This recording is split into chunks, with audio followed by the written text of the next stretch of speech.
Namaste, Jai Hind and welcome to this edition of The Right Stand. I'm Anand Narsimhan. The top stories of the day, first up from across the world and of course with the spotlight shown on Bharat. India's services sector activity has expanded again. According to data released by the S&P Global, the Purchasing Managers' Index for the sector has risen from 60.1 in August to 61.2 in September, and the report says the sector expanded at its fastest pace in 13 years despite the challenges of elevated inflationary pressures. Experts also believe that this reflects India's strong sales growth. About 988,000 renewable energy jobs have been created in Bharat last year, according to a recent report of the International Renewable Energy Agency. As per the report, hydropower emerged as the top employer with 466,000 jobs. Bharat's solar capacity witnessed a remarkable increase with 13.5 gigawatt of solar power added in 2022, surpassing the previous year's 10.3 gigawatt. Now, ahead of the festive season, Amazon India has set a new milestone. It's created more than 100,000 seasonal job opportunities. These opportunities include direct and indirect jobs across Bharat, and the new hires will pick, pack, ship and deliver customer orders safely and efficiently. Meanwhile, in sport, Asian Games, Bharat has beaten defending champions Japan 5-1 in the final of the hockey match and reclaiming the elusive gold after 9 years and have qualified for the Paris Olympics 2024. Raju Tolani, Ajay Prabhakar, Kare Rajeshwar Tiwari and also Sumit Mukherjee losing in the final to Hong Kong by 238.1 to 152. Bharat has bettered its performance, having won the bronze earlier in 2018. Bharat wins a historic bronze in the Sepak Takraw women's regular event after going down to Thailand 2-0 in the semi-final. The women's team also clinched its first ever bronze in Sepak Takraw. And the Indian men's recurve team of Olympian Tanutas, Dheeraj Bommadevara and also Tushar Shalke fell short against the Republic of Korea in the final to settle for silver. The trio lost the gold medal match 5-1 to the Korean team consisting of Lee Woo-seok and Oh Jin-hyuk and Kim Jae-dyok. The overall medal tally for Bharat is 5 short of 100. This time the target was 100 par. Can we do it with 2 more days to go? Do we have enough events and opportunity? We'll wait and watch, but we right now have 22 gold, 34 silver and 39 bronze. Our best ever at the Asian Games. 95 medals in all. Can we get across that 100? We'll have to wait and watch. Don't know if we have so many events and so many in the fray, but who knows? Let's hope for the best. The Asian Games conclude on the 8th of October. Now we set up the story that we'll throw the spotlight on. First up here on The Right Stand, it's that big betting scam.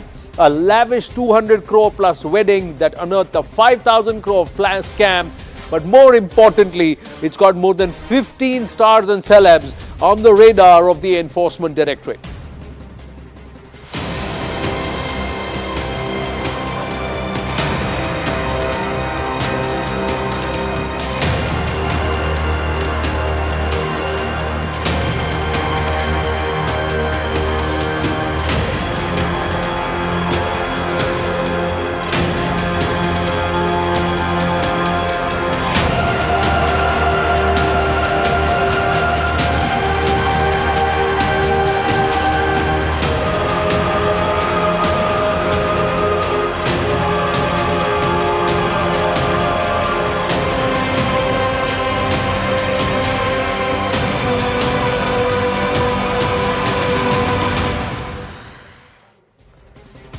Well, it's a tale of 2 men, a betting app and a 5,000 crore scam. The case that started with a lavish 250 crore wedding in Dubai has now turned into a scandal with several Bollywood actors and celebrities receiving summons from the Enforcement Directorate in the entire money laundering probe. After Ranbir Kapoor, the latest to be summoned are comedian Kapil Sharma, actor Huma Qureshi, Shraddha Kapoor and Hina Khan. Sources in the Enforcement Directorate have told CNN News 18 that nearly 15 celebrities beyond the realm of just the film world are under the scanner for either attending a decadent wedding of Saurabh Chandrakar in Dubai earlier this February or for discreetly promoting the betting app and products linked to it. Now we break down this entire murky web, how this nexus worked and how they looted, cheated people to live a lavish and luxurious life, and whether or not there are nexus or perhaps collaborations with other dubious entities. That's also part of this entire investigation. But we'll break down how did they do it? How did they take proper legal money via UPI and various platforms and turn it around and funnel it out of the country via Hawala? First, let's tell you why the Enforcement Directorate has summoned some of the big names in the film industry. The ED is actually suspecting that payment to these celebrities has been made in exchange for promoting, the app, has been in cash, or to be even present at that wedding, has all been in cash. The agency wants to ascertain the mode of payment and find out if these proceeds of the alleged money laundering operations. However, none of the celebrities appeared before the Enforcement Directorate or answered the first summons. Ranbir Kapoor has sought 2 weeks' time. Kapil Sharma, who is currently abroad shooting, has also sought for some more time. Huma Qureshi, due to personal reasons, has sought time from the agency. Shraddha Kapoor, so far there's been no communication from the actor altogether. Hina Khan too has sought time from the probe agencies. Now let's tell you how the promoters of these apps worked and this entire network, how did they construct it. Now UAE, that's the first destination. As per the Enforcement Directorate, this is said to be the Mahadev betting app's central head office. Chhattisgarh, as per the ED, the two men who hail from Bhilai in Chhattisgarh allegedly funneled Hawala money via this state. They also fled from here after losing money in the local betting racket. Mumbai, Pune, Raipur, Bhopal, Kolkata. These are the locations in Bharat where the app's panel operators actually worked. Then you have international locations like Nepal, Pakistan and Sri Lanka, or the other places where the betting app was active. Now, the IDs are generally created on multiple websites, and some of the website names are www.laser247.com, laserbook247.com, betbhai.com, betbook247.com, and of course www.tigerexchange247.com, www.cricketbet9.com. Now these are all the websites which have been named.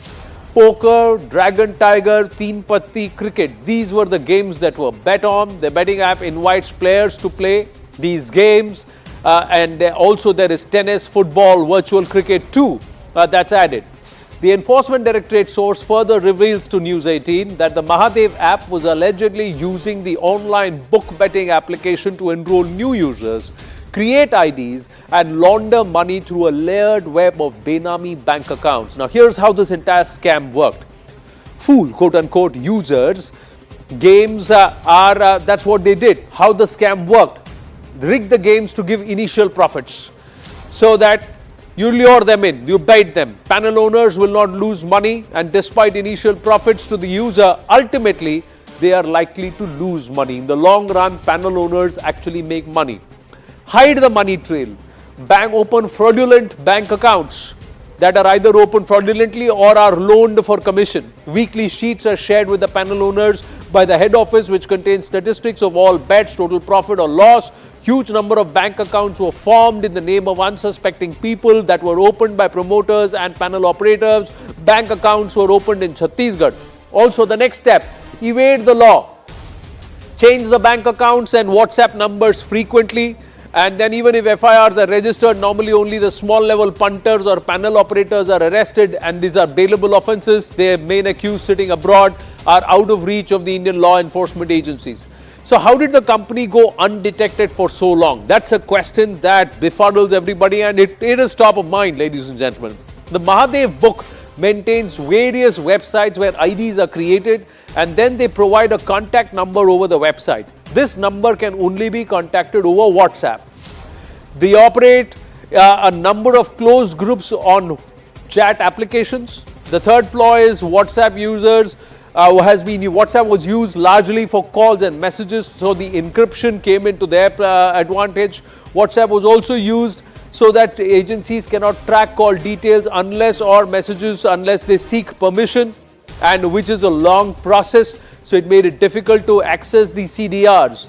So this was the entire modus operandi of these two people who we are given to understand started from very humble beginnings in Chhattisgarh and then fled to Dubai when they lost money in the betting racket there and also defrauded banks.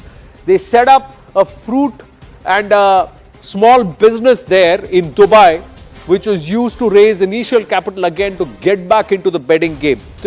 A scam which is more than about 5,000 crores. Let's go across to Jiten Jain, cyber expert, and Khushbu Jain, Supreme Court advocate, joining us this evening. Namaste and Jai Hind to the lady and the gentleman. Thank you very, very much. My first question, Khushbu. Generally they say celebs are, low-hanging fruits. Just to create a hype around it, you just name the celebs. But is there illegality in a celebrity taking money in cash? Even if it is dodgy money? See, we have to go a little more deeper because here you're talking about proceeds of crime. And when you talk about anything criminal, knowledge plays a very important role. So if they have a knowledge about these things, that when you're promoting an app, and there has been a guideline being issued earlier as well, when you're promoting something, you're taking money, whether you are aware that that money is coming, one, from an illegal source, second, that whatever you're promoting itself is illegal in your country, in your jurisdiction, and still you're promoting, that means you're party to the crime. And then any money involved or any act involved in that manner has to be looked into. One. Second aspect, I absolutely agree with you that low-hanging fruit aspect, but you also have to see that these are the celebrities which are being utilized or which are being the face of the app, and they bring credibility to these apps. Hence, their answer becomes most. See, as a lawyer, let me ask you. Let me just ask you this. If a celebrity is given to understand, we are a gaming platform. So all we are asking you is to promote the gaming platform. But here's our condition: we can only pay you in cash. Or somebody says, I'm doing a massive wedding, I'm flush with cash. You come and perform at my wedding. The actor or the actress or the celebrity, whoever is there to attend, I will charge a certain fee, running into crores or however it is. The person says, I can pay you this money, but I'll pay it to you in cash and I'll pay you in Dubai. I will not pay you in Mumbai. I'll pay you in Dubai. Or I will reach the money to you, but it will be in cash. Is the illegality in taking this money in cash, or is the illegality committed by the celebrity if they do not declare this income and pay the necessary penalty on it? Absolutely. I was coming on that whether you declare that money, you can take it in cash, but whether you have accounted that in your books is the question that should come in, because if you're not doing that, you're as equal as you, me, or any other person who takes the money in cash and quietly do not pay any taxes and utilize that. That itself is a crime. So all of us, including celebrities, are at the same pedestal over here when it comes to non-declaring of money which you receive either in cash or in any other manner in any other country. But if you are in India, you have to declare your money. If you don't declare it in that specific time, that's an illegal to be considered as illegal aspect.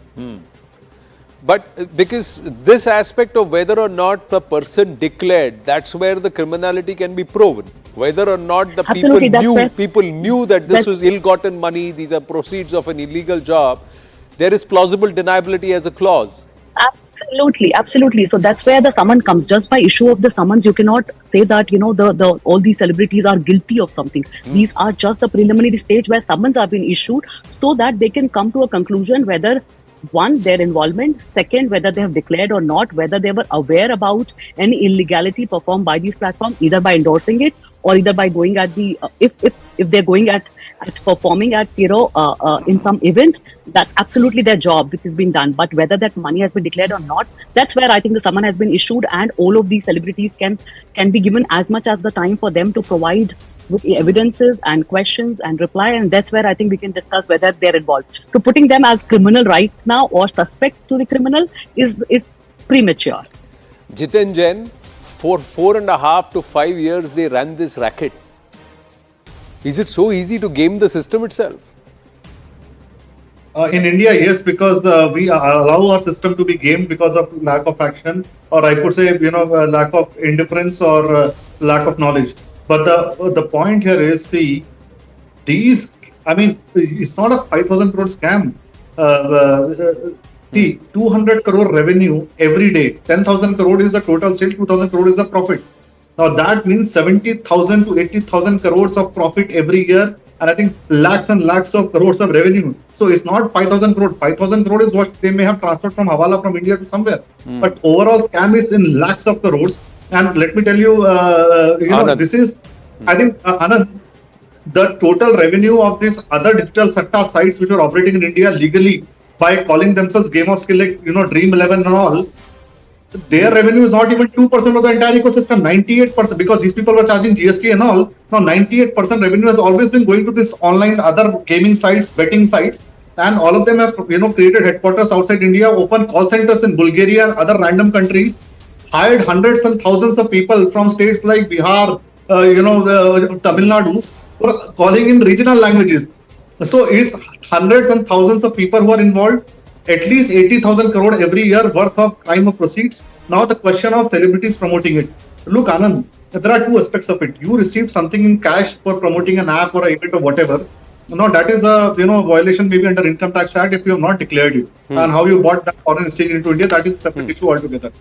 Now the point is, tomorrow what if a celebrity starts promoting drugs? You can't promote everything under the sun. You can only promote something which is illegal. You can't promote an illegal activity. Tomorrow somebody may promote kidnapping, somebody may promote drugs, somebody may promote some underworld gang. It doesn't happen like that. So you can't promote betting and gambling apps in India. That's as simple as that. And that is why ED is saying that the money you have received is A, the proceeds of crime. 2, we are also looking your involvement in it. Now, all the celebrities may not have received cash. Some may have received some expensive gifts. Some may have received some, real estate over here in Dubai. So these things operates in, a lot of circles and webs. But the point here is, I think, how did this app ecosystem in India allowed these gambling and betting apps to carry on these activities is a question we must ask. Now, question we must also ask, do we as a society are made to believe that apps like Dream 11 and other sites are a game of skill or a game of chance? Everybody knows that they are a game of chance, but just because they were raking in revenues, they were able to manipulate the system. They declared and managed to call themselves game of skill. Now they are paying the price today when the 44,000 crore GST demand has been raised. So I think there is a difference. There is a difference, Jiten Jain. Allow me to play devil's advocate here. There is a difference between choosing your playing 11 and hoping that they perform and winning points against it or winning prize money against it, compared to India jeetega, Australia jeetega, Pakistan jeetega, the Netherlands will win, who will win, and bet on that money and put this money, and this is the bet right now, gone, bet again, next over mein chauka padega, nahi hoga. That's not allowed in our country. That bet, that is betting. But to formulate a team that will eventually give you the maximum number of points amidst a huge number of players is also a game of skill, because a certain level of analytics comes in. Yes, luck is always a factor. Luck is a factor for everybody. Sorry, I lost audio a bit, but if I can understand correctly, you were differentiating between the apps. It's a long debate, but in short, I can tell you one thing. All these apps which were legally registered in India, paying GST and complying with taxes and AML, so they are tax compliant, no doubt. But I'm only debating on the game of chance and skill. See, all these apps also allow people to select players, forecast weather conditions, speculate how much money they will score, and then they said that choosing players based on their track record and then forecasting something is a skill. I think सट्टेबाज जो होते हैं वो भी यही बोलते हैं, हम भी पुरानी पिच की रिपोर्ट देख के, वेदर देख के, रिकॉर्ड देख के हम भी फोरकास्ट करते हैं कौन जीतेगा. So it's an endless debate. But it's not just an endless debate. See, then if you're looking at speculation and if you're looking at a game of skill, etc., and whether or not the biggest betting racket is then the stock exchange, as per your logic, then the stock exchange should also be shut down. That is why Government of India has now finally decided that all these apps, including Dream 11 and any other app, including the casino apps, will be taxed at 30%. See, otherwise government could have said that Dream 11 will be taxed at 12% and casino will be taxed at 30%. That is why government is saying now all these apps will be 30% category, and the real genuine gaming apps like car racing or something, they are suffering. They are also now paying 30%.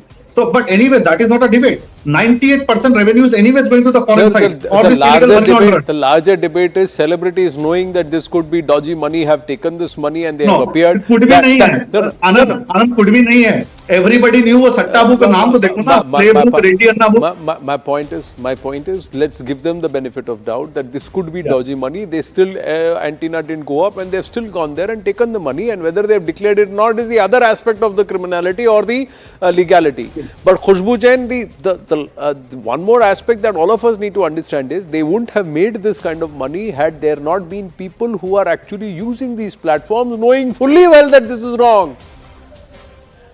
No, here I would beg to differ because people like you and me, we see there has been a very grey line when it comes to game of chance and game of skill, and also different states have different laws. Whereas India was concerned with regard to betting, with regard to gambling, and what was considered gambling, what is considered purely game. So that grey area was being misused by these platforms, and that's where these platforms lured people with giving good returns, and anybody who gets the good return doesn't understand, and practically they think that it's a job of the government to practically stop the app in India. I mean, we have seen how loan apps have worked, knowing that what kind of things, repercussions can come up. Still today also people are taking money from these online loan apps, so we cannot say people involvement into it. Khushbu Jain, the job of the law enforcement authority is to put the red signal. The job of the driver is to stop the car before the zebra crossing.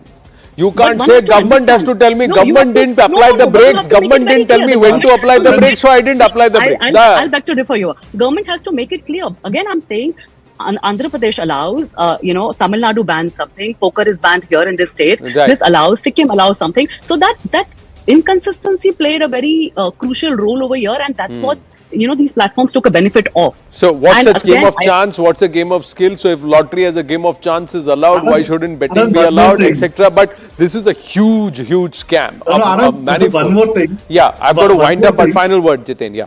Just one more thing. You ask any big platform, this games like Dream 11, their biggest complaint, they say, "Yaar, hame kyo kar rahe ho? 98% is going to these foreign companies. Unko band karao." Then you ask them a question. So how is it affecting your revenue? That's what you're doing.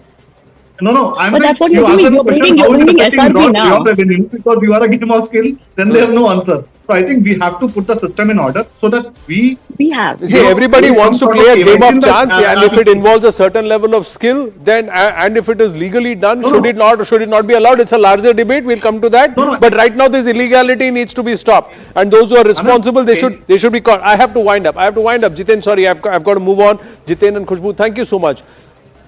Very interesting subject, ladies and gentlemen, and it has many layers and dimensions to it. But fraud, illegal money, ill-gotten money, let's hope these sleuths get to the bottom of it.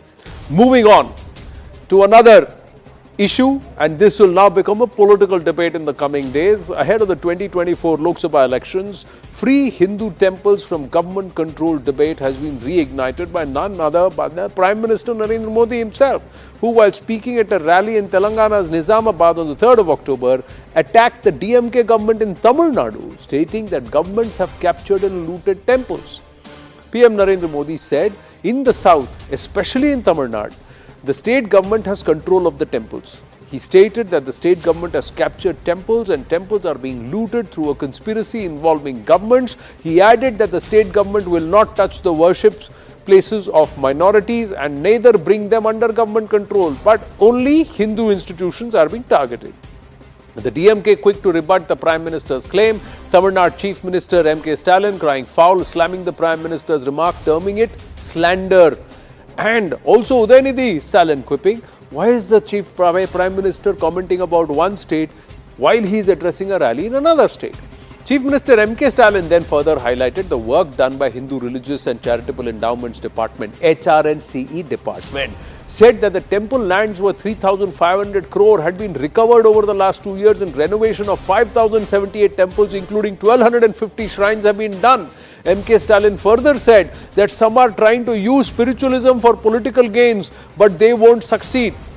This statement came from a chief minister who not long ago justified his son's statement that Sanatan Dharma needs to be eradicated. But Today, we also remind you what the BJP said in its 2021 Tamil Nadu manifesto.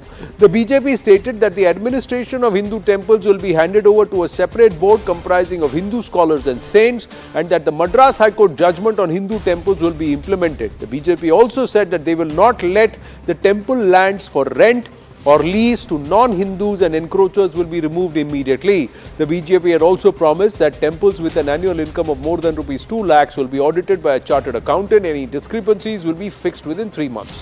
So why has this entire controversy come to the fore? The HRNC department under the DMK government has been accused of misusing Hindu temple funds in several instances. Several PILs have also been filed in the court seeking a thorough probe. Uma Anandan of the Tamil Nadu BJP with us. T.R. Ramesh, advocate and temple activist with us, and Professor Chandan Gowda, Professor, Institute for Social and Economic Change, ISAC, Bengaluru, with us. Namaste, Jai Hind to the lady and the gentleman.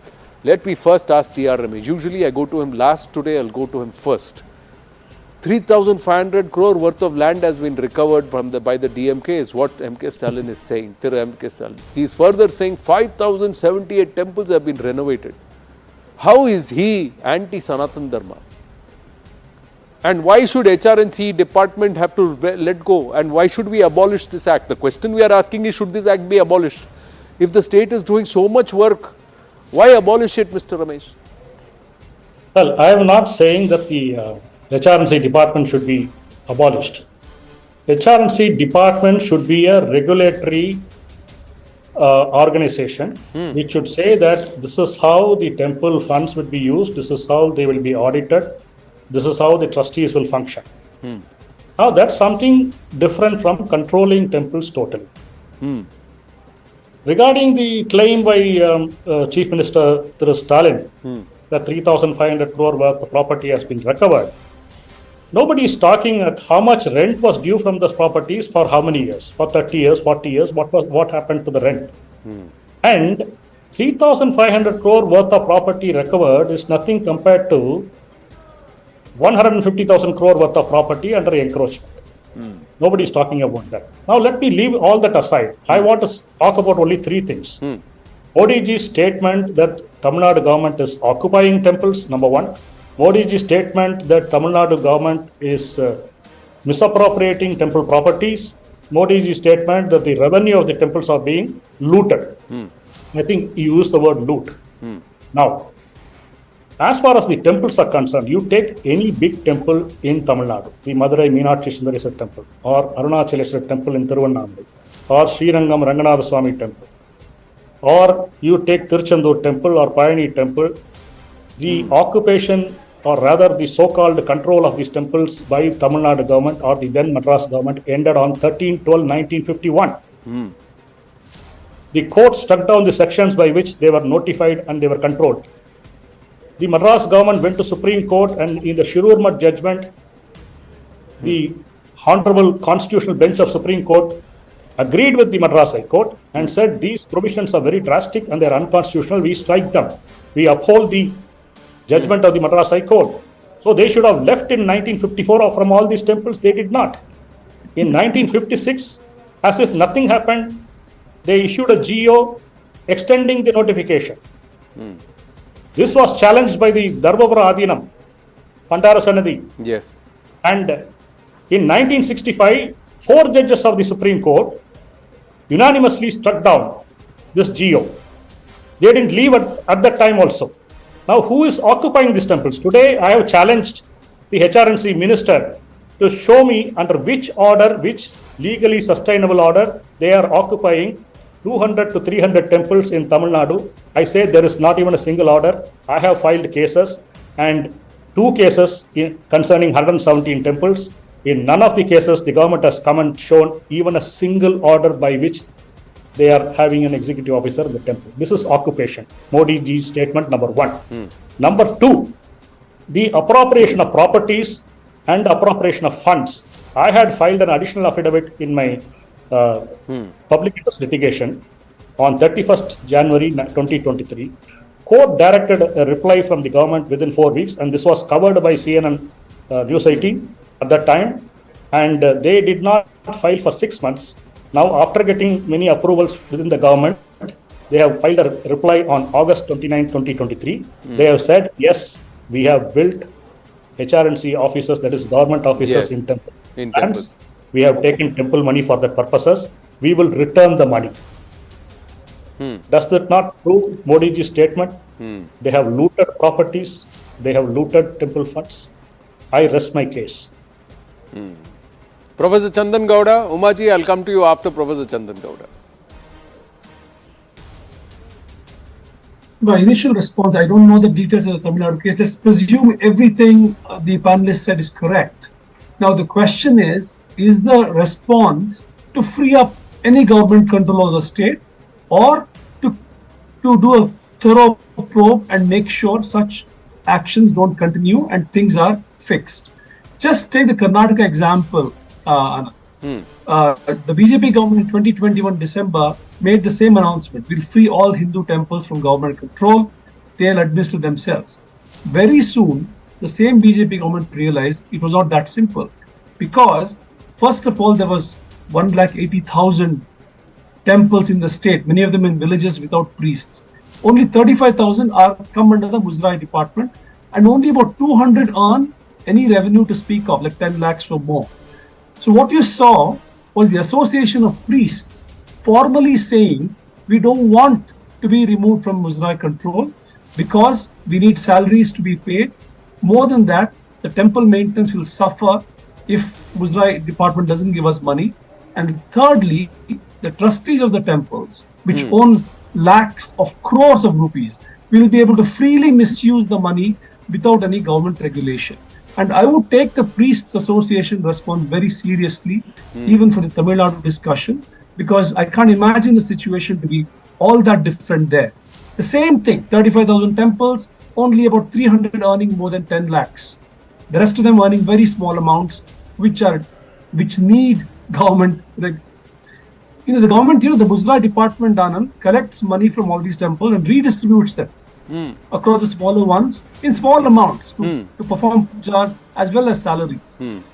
And I would take a very serious note of the Karnataka development. So the HRNC department's job is to administer, to ensure that funds are not misappropriated. Their job is not to build offices inside temple area.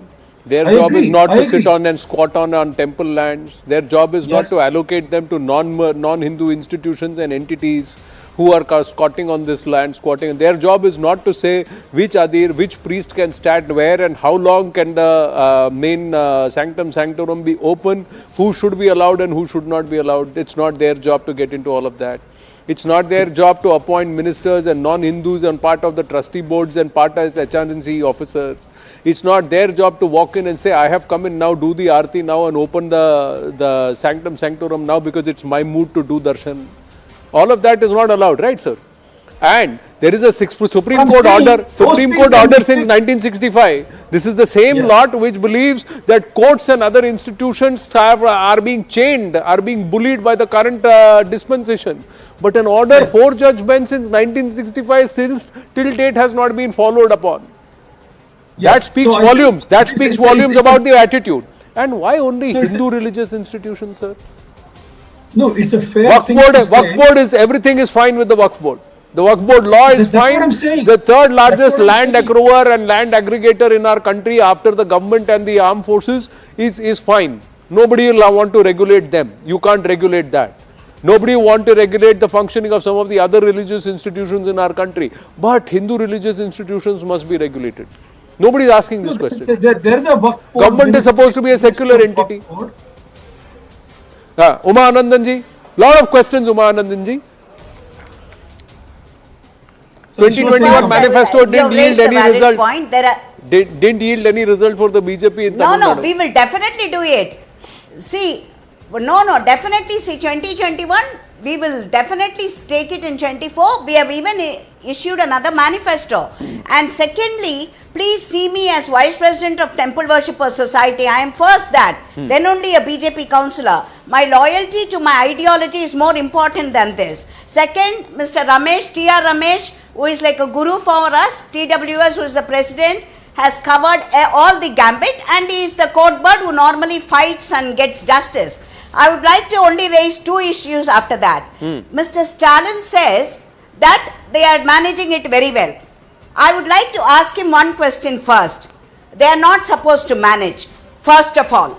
Second, they are, as Mr. Ramesh rightly said, they are supposed to be only have a suggestive this thing. Now I would like to ask Mr. Stalin, there are about 15,000 RTI queries and issues raised on internal audit. If their hands are clean, if they are managing the HRNC like a Wharton Business School experts, why is he not agreeing? Why are they not putting it under the external audit? Instead, the finance department of Tamil Nadu government will look into it, he says. Why are they afraid for an external audit? Second, I would like to say, let him not boast about saying, we did so many Kumbhabhishekam and all that.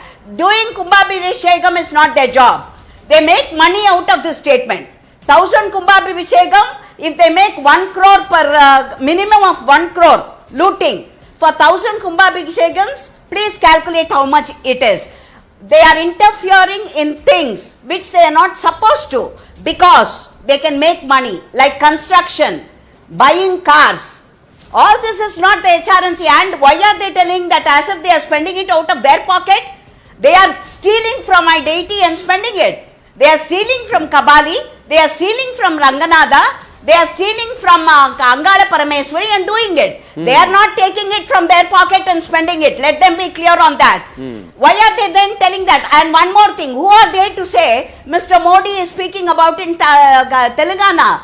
Telangana is also part of India and BJP is a political party. We are not here to run charity organizations. So it is a political thing and there is a misappropriation and we have every right to speak about all the misappropriations. The BJP needs to walk the talk in the states where it is in governance. It took an election to get it to even let go of Uttarakhand, because there was a huge backlash and they wouldn't have got the votes that they did had they not let go of the Char Dham functioning at that point in time and handed it back to the trustees. So it is nice to say everything about what is happening in Tamil Nadu, but the party needs to really walk the talk in Hindu interest across the rest of the country before they try and say anything or promise anything in Tamil Nadu. I have run out of time, ma'am. We'll take this. Nothing less than the Prime Minister. The Prime Minister has spoken about it. We will take this forward. We will take this forward very, very soon. The story continues. But Umaji, Tia Ramesh and also Mr. Gowda, thank you very, very much. We're going to take a very short break. When we come back, America's largest Hindu temple, the second largest in the world, the Akshardham in New Jersey, will be open to the public on Sunday the 8th of October. We give you a sneak peek and speak to those people who have given their seva towards building this largest temple in the US. Stay with us.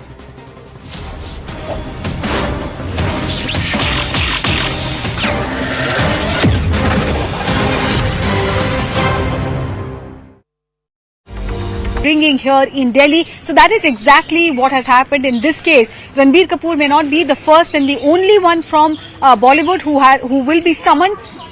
A list of about 17 people, Bollywood A-listers, who have helped this app by promoting them or participating in that high-profile wedding, and all payments have been made through Hawala transactions. There are a number of Hawala operators also who are part of this racket. ED plans to question all of them to figure out what is the extent of this money laundering that is happening. 5,000 crore is the rough estimate, but the number could go up, is what ED officials say. They've already attached property worth 417 crore, arrested 4 people, carried out searches at multiple locations. There is a non-bailable warrant from a special PMLA court in Chhattisgarh, in Raipur, against the promoters, based on which ED is also wanting to get a red corner notice issued. But this is just the tip of the iceberg. What the ED officials say is that this betting app and the way it was operating, the tentacles of it could be running deep into Indian society, from the top level of Bollywood right up to slum dwellers in cities like Mumbai and Delhi.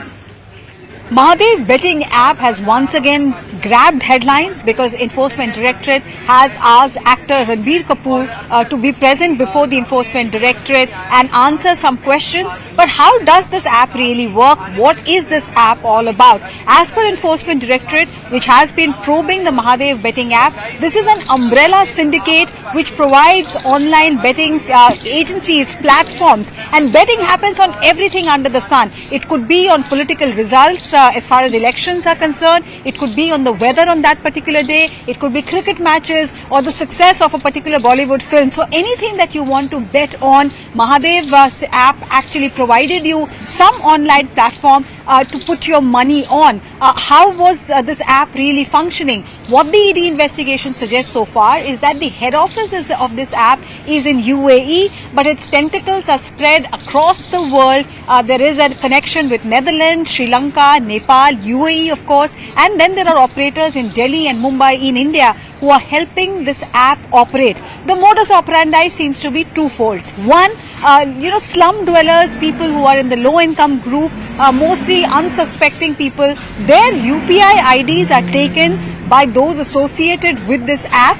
In return, they are paid some money, but their UPI ID is then misused to launder money.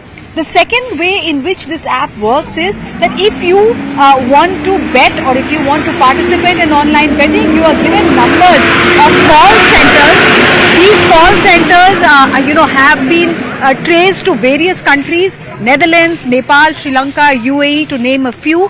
And when you call these call centers, you are sent a WhatsApp number.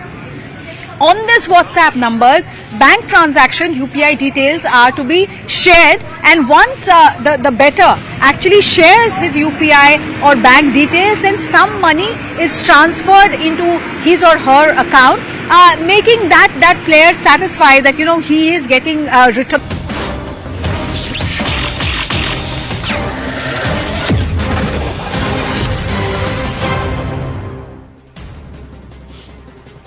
Back on the right stand, ladies and gentlemen, with the word that the United States is set to get its largest temple, perhaps one of the largest in the world, the BAPS Swaminarayan Akshardham, located 90 kilometers south of the Times Square in New Jersey, will be formally inaugurated on the 8th of October. The temple is possibly the second largest after the Angkor Wat in Cambodia. That's the world's second largest Hindu temple. The Mandir complex is spread over 183 acres and it's built by 12,500 plus volunteers across the US who have spent many years in Seva. We will be joined by some of the volunteers in just a bit.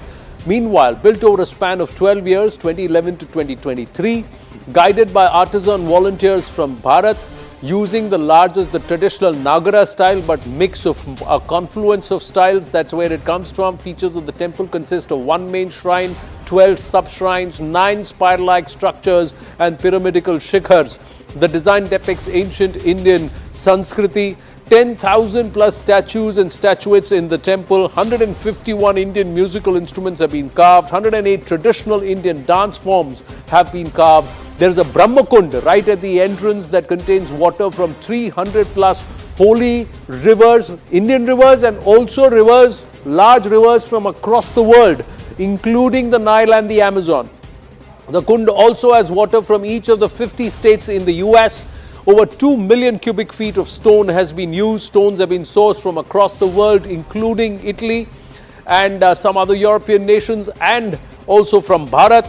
Limestone from Bulgaria and Turkey, marble from Greece, Turkey and Italy, granite from India and China, decorative stones from Europe, Asia and Latin America. All of this had been brought to Rajasthan, where the sculpting has been done. We'll get those details also, but let's quickly go across to Ishwar Charan Swamiji, the international convener of BAPS Swaminarayan Sanstha. Namaste. Thank you so much, Swamiji, for speaking with us. Let me first ask you, is the Akshardham temple in New Jersey open to people of all faith and accessible to anyone who wants to visit? Akshardham is for all.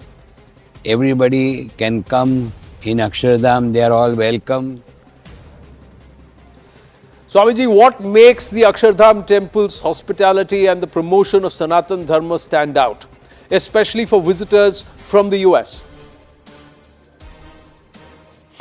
यह मंदिर की विशेषता यह है कि यह मंदिर करीब 12,000 से ऊपर जो वॉलेंटियर्स है उसमें जेंट्स है, लेडीज़ है, स्टूडेंट्स है, हाईली क्वालिफाइड प्रोफेशनल्स है, वो सब ने अपना व्यवसाय और अपना जो कामकाज सब छोड़कर यहाँ करीब 2 साल से ज़्यादा यहाँ सेवा की है। और ये पत्थर का जो मंदिर का जो निर्माण, उनकी जो सेवा करना बहुत कठिन है जी। फिर भी सबने अपना खुद का एक सेवा का कार्य समझकर सबने जो सेवा की है वो एक सबसे बड़ी बात है। माने यह पूरा अक्षरधाम जो है ये माने हृदय से जो सेवा हुई है उसका एक प्रतीक है।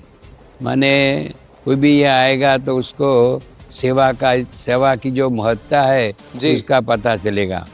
और इस मंदिर द्वारा अमेरिका में भी अपना जो हिंदू सनातन धर्म है उसका माने एक जो उनकी जो समझ है, उनका जो ज्ञान है, वो यहाँ के सब लोग और यहाँ जो विजिटर्स भी लाखों की संख्या में आएंगे वो सबको उनका ज्ञान प्राप्त होगा।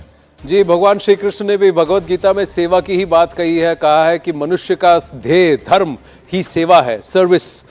पर एक बात बताइए, जो सनातन धर्म को नहीं जानते या उससे अपरिचित है, उसको फॉलो नहीं करते, non Hindu visitors, will it give an insight into the rich history of Sanatan pratha, the Hindu way of life, यहाँ जो आएंगे Swami ji?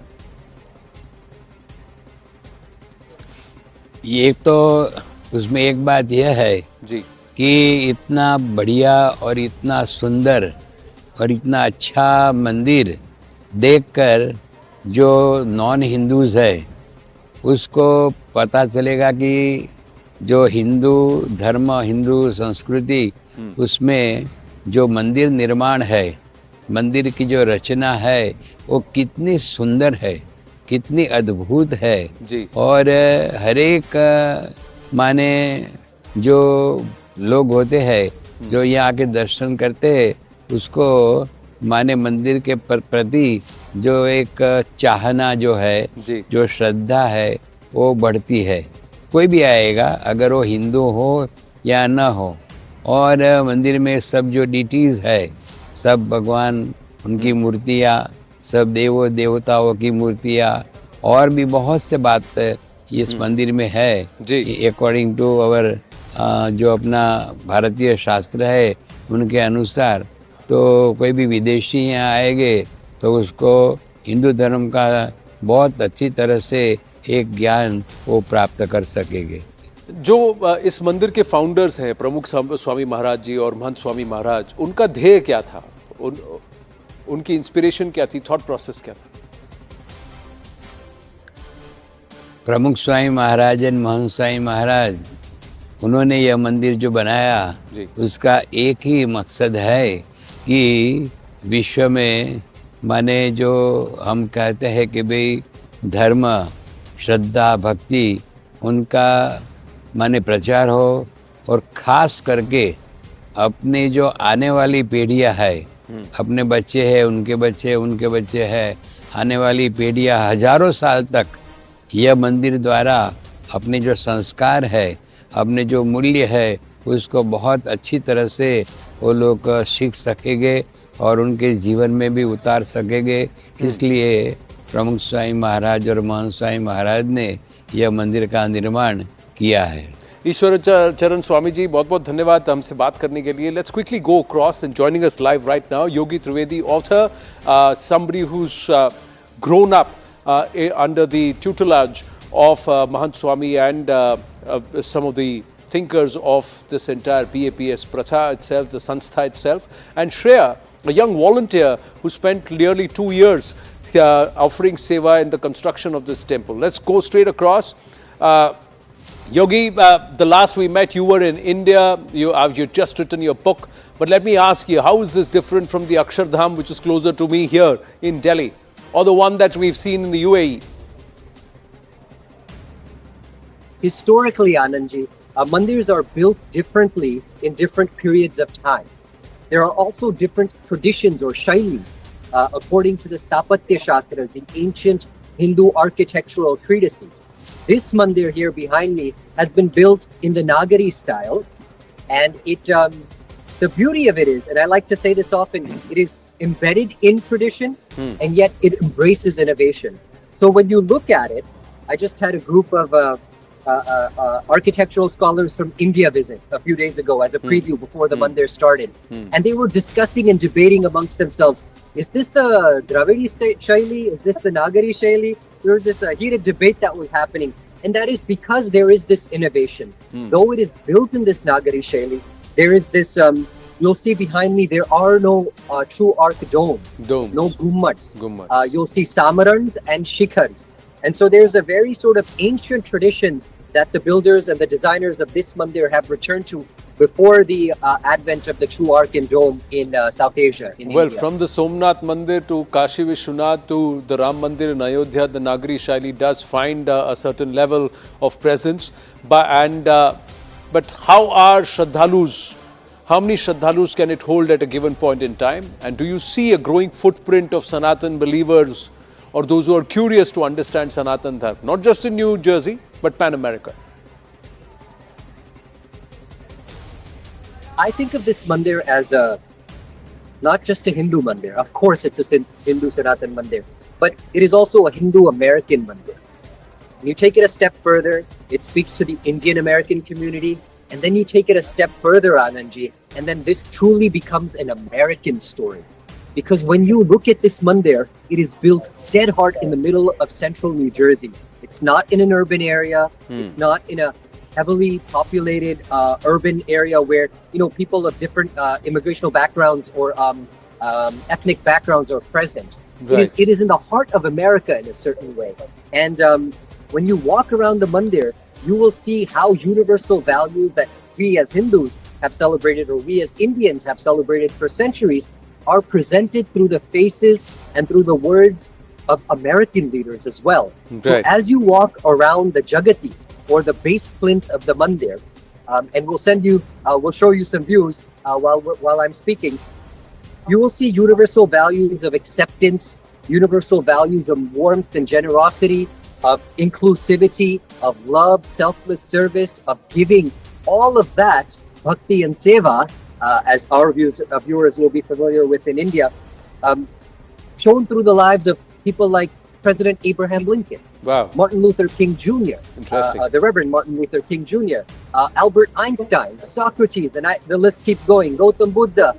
The Sikh gurus are also incorporated on the Jagati, and their messages and their murtis are there. And the reasoning behind that is that, of course, our Hindus and the seekers from this tradition, the Buddha, Jaina, and Sikh traditions know about the Vedas, they know about the Upanishads, they know about the Ramayana, Mahabharata, and the Bhagavata Purana. But the people who come here appreciate those same messages if they're shown in a way that speaks to them. If they see familiar faces, familiar voices, people they respect sharing those stories. And that is why that American experience has been woven in. The other thing that is innovative about this mandir is as you walk around, along with the murtis, so there's 13 shrines inside. Yes. Anandji. In the Mukhya or the Madhya Garbha Gruhu, the central shrine, you will find murtis of Bhagavan Swaminarayan and his first successor, Gunatitananda Swamiji. And then around the mandir, in the other 13 shrines, you will find murtis of Sri Radha Krishna Bhagavan, Siyaram Bhagavan, Hanumanji Dev, Ganapati Ji. You will find murtis of, I can keep going. There's 13 shrines. And the beauty of it is here in the diaspora, people from all the regions and sub-traditions of India are represented equally. You'll have someone from the south, you'll have someone from the north, the east, the west, Right. the Himalayan foothills. And so we've tried to incorporate all of the gods, the manifestations of the divine through gods and goddesses. So Vithobaji is here as well. Right. Tirupati Balaji is here as well. So everyone, every Hindu, every Sikho will find some sort of Connect. belonging, Yeah. in their expression That's of the faith right when they word. come and visit. Right. Please stay with me, Yogi ji. Let me just quickly ask a question or two with Shreya ji, a volunteer. Shreya ji, namaste. The temple looks fantastic behind you. Let me ask you, can you please take us through the journey, how you got involved and how long have you been there? I've been here for a year and a half now. I first moved here from Miami, Florida in June 2022. So I started, I used to work actually. I had a job in a consulting company. I worked as an actuary. So it's basically the math behind insurance. Most people don't know exactly what it is, but it's math behind insurance. So I worked for this consulting company. And then the chance came to do long-term seva here. So we always had the opportunity to come for a few days at a time, but never the chance to come for a long time. So when that chance came up, I thought, when else will I, an average woman from America, I was born and raised here, get a chance to be part of building a mandir, any mandir, especially not a Maha mandir like this one. And my mandir in Miami, the one I've been going to since I was a child, has made such an impact on my life growing up. And it's just a small mandir where a few hundred people go. So if that small mandir made such an impact in my life, just thinking about the impact that a Maha mandir like this will have on so many people, Hindus, non-Hindus, everyone, it was too good of an opportunity to say no to. Once in a lifetime, as we call it. So then I left my job and I came here, and I've been in seva here ever since. Wow. Can you also tell us what kind of work, what kind of seva have you done? Have you been involved somewhere closely in the construction, assembly of the temple? So I came and I first started in a team that was part of stone preparation. So what we did was we opened the pallets of stones. They come in pallets. So we open them, clean the foam, everything. We power wash them, we treat them, and then we get them ready to be sent to the site for assembly. So in that, I learned how to drive a forklift because you have to actually move the stones around. They don't just move themselves. So we learned how to drive a forklift. We got licensed in these things, and it was an all-female team that did this. So there were multiple women who were licensed in driving forklifts, and we got very good with crowbars and all of different tools to open pallets. So I learned that. Then after some time, I got a different seva as the team lead of the team that did seva inside the Mahaman. That's fantastic. Absolutely fantastic to listen to that story. Yogi ji and Shreya ji, wish you all the very, very best. And thank you so much for joining us and taking us through and giving us a sneak peek into what's gone into build perhaps what is the second largest temple, Hindu temple across the world after the Angkor Wat, the largest in America, that we can very safely say. With that, we wrap this edition of The Right Stand. The temple opens on the 8th of October. We take a very short break. Brass tacks follows.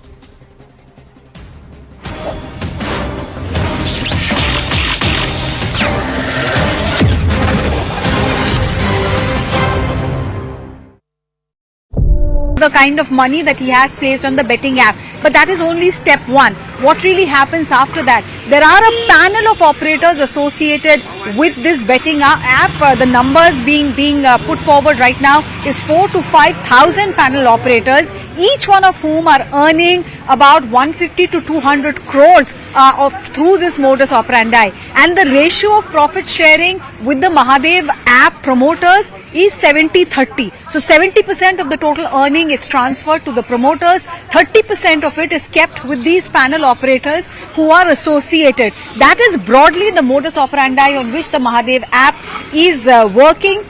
Even payments that are being made, there are a lot of celebrity endorsements to make this app popular, make this gaming app popular, betting app popular.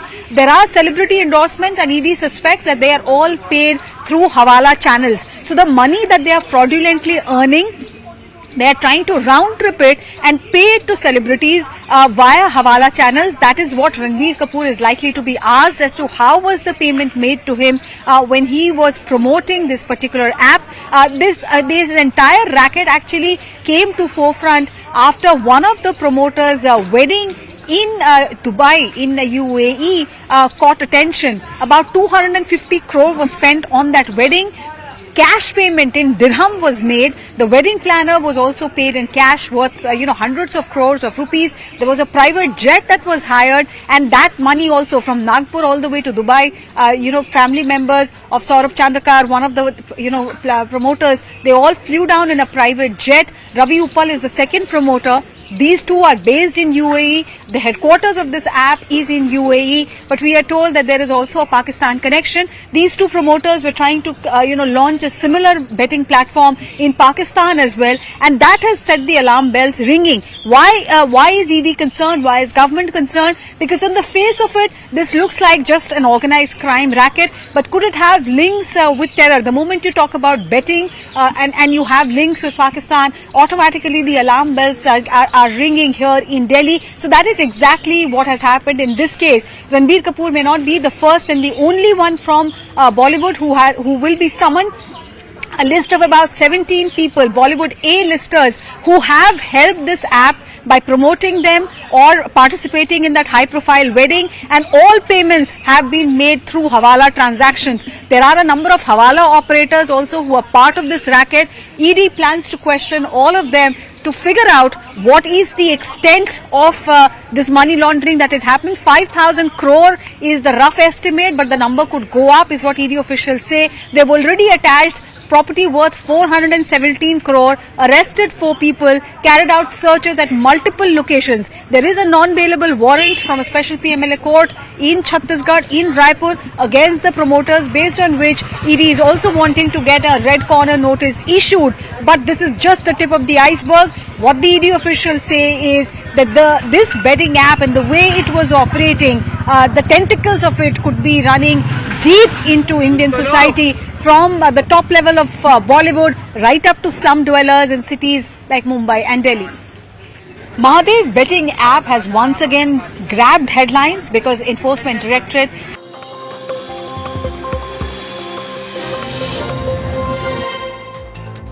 Good evening, this is Brass Tacks. I'm Zakir Jacob. After the Bihar caste census, Congress leader Rahul Gandhi tweeted welcoming the census and saying that there should be greater representation for OBCs, both in higher education and in jobs. He often cites how there are only 3 secretaries to the government of India who are OBC out of a total pool of more than 90. In fact, he came up with the slogan, Jitni Abadi Utna Haq. The Prime Minister on the campaign trail has challenged this idea of majoritarianism, rising from that slogan, Jitni Abadi Utna Haq, which the Congress has now made a centerpiece for its 2024 bid.